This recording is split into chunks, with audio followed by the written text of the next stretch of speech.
आज अभी आपको आदेश मिल जाएगा, वहां चलो, वहां स्नान करो और गंगा जी देवी जी के सामने ये प्रार्थना करो आप कि आज से हम सदा जो बाकी शेष जीवन हमारा जाएगा वो शाकाहारी होगा, शाकाहारी। ये प्रार्थना गंगा जी में आज से आपको करना है, तब तो आपके मानसिक यानी मतलब है कि वो फल आपको ये प्राप्त हो, आध्यात्मिक फल प्राप्त हो जाए। आप अगर इसका उल्लंघन करोगे तो बच्चा कैसे काम हो जाएगा? उसी उल्लंघन की वजह से तो ये दशा हो रही कि कितने युग और कितने कल्प अनगिनत बीत गए, तब से यहाँ बराबर तुम मतलब मार खा रहे हो। कोई तुम्हारी रक्षा, कोई हिफाजत, कोई समान करता, कुछ नहीं, कोई किसी का पूछने वाला नहीं। चाहे जैसे भी काटे जाओ, पीटे जाओ, मारे जाओ, चाहे उधेड़े जाओ, कुछ किया जाए, लेकिन कुछ नहीं है, कौन सुनने वाला? पहले सोच लो आप। अभी मैं आपको सब समझा लूंगा और सब कुछ करा लूंगा, घबराने की जरूरत नहीं है। तो अभी वहां जब आदेश मिल जाएगा तो वहां पर जाना, स्नान करो और वहां नहाते रहो, देवी जी की तरफ देखते रहो और देखते रहो का तो बस अब हम आपसे शाकाहारी, आप में स्नान करते हैं और अब हमारा जीवन शाकाहारी अब शेष जाएगा। शाकाहारी जीवन अनाज है, सब्जी है, फल है, दूध है, घी है, मक्खन है, अच्छे कपड़े हैं, अच्छा मकान, इन सब चीजों को सेवन करो इस शरीर के लिए, क्योंकि शरीर तो तुम्हारा है नहीं, ये तो किराए का मकान है, ये आपका तो है नहीं है।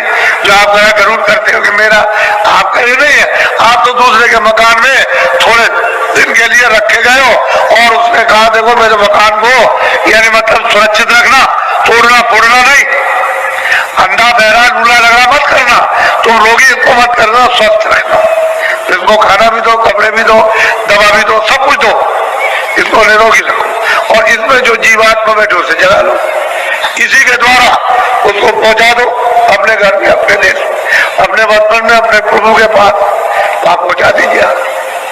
तुमने आपने रामायण में सुना लिखा है कि एक अनिया नामा सच्चिदानंद प्रभु धामा, वो तो मतलब ये वो है, और तो आप रामायण को भी नहीं समझ पाते हो, तो बताओ कैसे, फिर कैसे आप समझोगे? और इसके लिए आप बहुत विचार के साथ, नामदान तो आपको मैं दूंगा, रास्ता तो बताऊंगा, मैं तो उसी के लिए आया हूँ।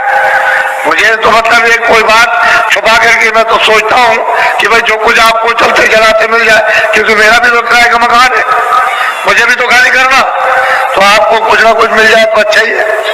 गुरु महाराज तो ये आदेश दे के गए थे कि जो चीज दी है उसको रखना नहीं, दूसरों को दे देना, लोगों के जीवों के फायदे में आ जाए। तो मुझे तो वो पालन करना है कि उसका उल्लंघन करना। अब यह है कि कोई ले सकता, कोई नहीं ले सकता, वो तो मतलब ये कि उसके ऊपर निर्भर है, क्योंकि उसकी स्वतंत्रता है, उसको आजादी मिली है कि ले ले, उसको आजादी मिली फेंक दे, ये तो उसके ऊपर है। तो सब तरह का अधिकार आपको लोग में कर्म करने का मिल गया है, आप उसका उल्लंघन मत करो।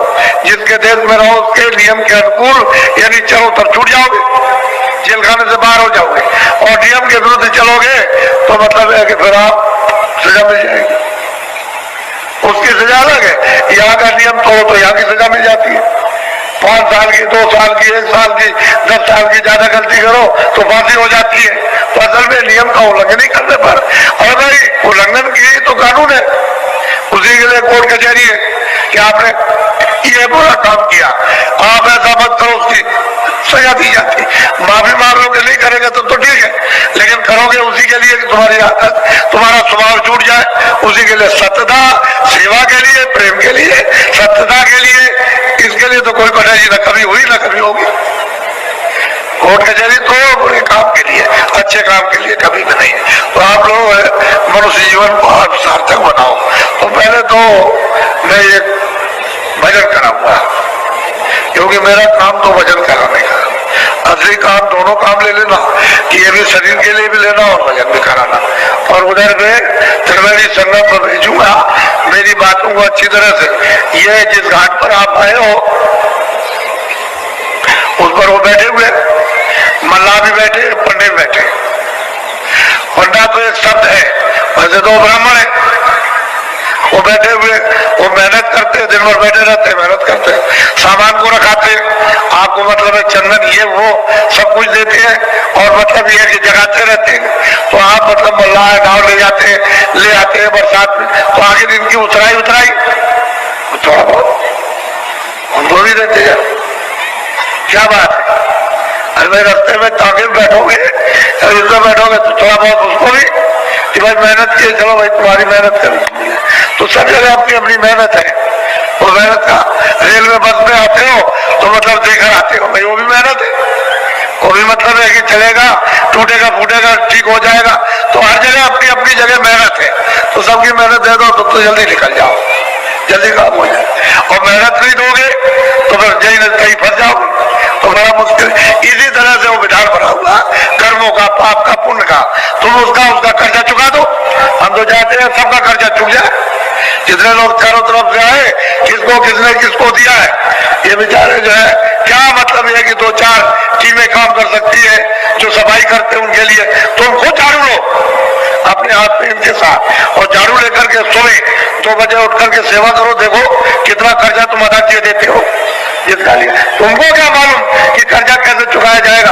पानी पिलाओ, इनको बना करके खाना खिलाओ, अपने में से कुछ बना के खिला दो कि तुम भी खा लो आकर के, तो प्यार के साथ मोहब्बत के कर्जा चुक जाएगा।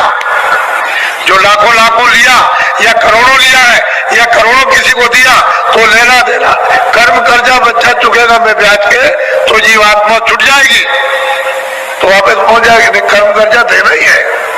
इस लोक का नियम बना हुआ कि बिना कर्म कर्जे के आप अदा किए हुए यहाँ से जा नहीं सकते हो। फिर महात्मा ज्ञान रूपी अग्नि जला देते हैं, उसमें फेंकवा देते हैं अग्नि को, योग रूपी अग्नि को, तो उसमें जल के खाक उसका साफ सामान तैयार कर लो, फेंकने में क्या देर लगेगी, साथ से साफ हो जाएगा। तो दिमाग ज्ञान चक्षु तीसरा नेत्र है, यानी मनुष्य को भी मंदिर में खोल जाएगा। यही से बैठ के स्वर्ग देखो, इसी जगह से। अरे तुमको क्या पता है स्वर्ग का? अभी किसी से पूछा जाए, तुम बहुत पढ़े लिखे हो, स्वर्ग में क्या क्या है और कौन कौन रहता है, तुम बता दोगे? जब तक देखोगे नहीं वहां, तब तक क्या बता सकते हो? और मुसलमान कहते हैं कि वो 14 तबक है, 14 भवन है, ना वो बता सकते हैं ना आप बता सकते हो, वो किताबों को देखते रहते हो। अरे महात्माओं ने देखा तब लिखा, आपने तो कुछ किया नहीं, ना कुछ देखा, तो आप क्या बताओगे कि क्या चीज कहां पर है?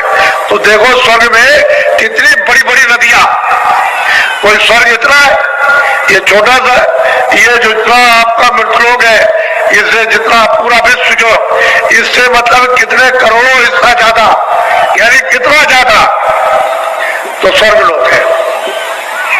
उसमें कितनी बड़ी बड़ी नदियां, ये तुम्हारी सब नदी ऐसे सारे संसार के ऐसे चला दी जाए एक नदी बनाकर, तो वहां इतनी सी मालूम होगी, ऐसी बड़ी बड़ी नदियां बह रही।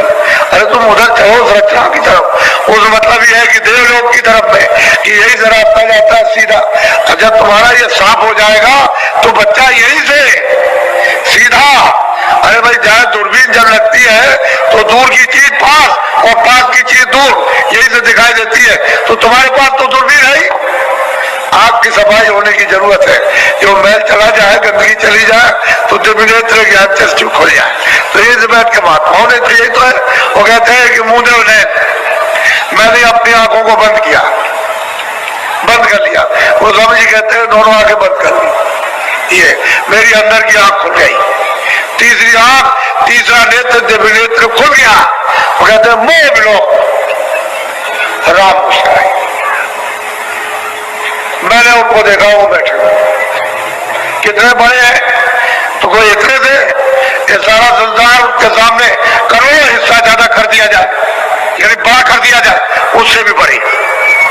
कोई ऐसे बैठे इस तरह से, ऐसे मैंने उनको देखा, वो बैठे, वो भी लोग राम कहते हैं, वो बैठे, मैंने उनको देखा और मुझे देख करके हंस पड़े, मैं भी हंस पड़ा।